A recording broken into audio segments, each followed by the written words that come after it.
This is the Hot Stove with Dusty Baker.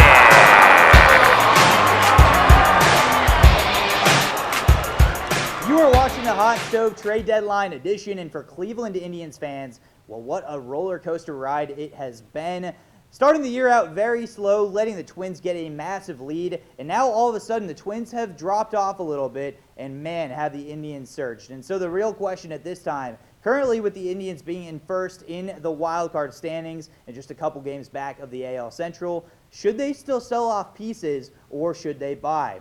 Why not do both? They could potentially sell either Brad Hand, the huge closer that they have, very reliable for the most part. Also, Trevor Bauer could be on the block. Next year, he is offered and is supposed to bring in at $20 million before his qualifying offer. And then Corey Kluber on the DL as well. Could they possibly sell off some of those pieces? Or would they acquire a player like Nick Castellanos, Michael Givens they've shown a lot of interest in, the Baltimore Orioles closer?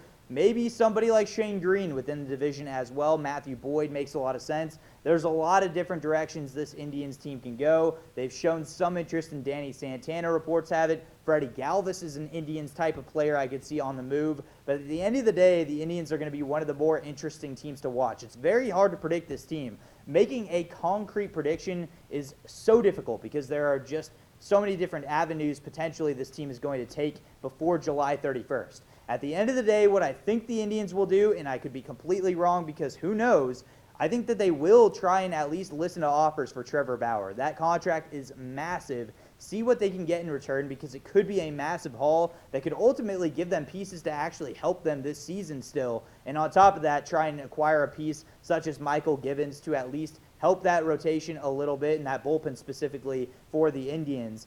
On the other side of things, in terms of the lineup, I think Trey Mancini is a nice buy low option out of the Orioles. Could potentially get Mancini and Givens in the same deal. The Indians have pieces.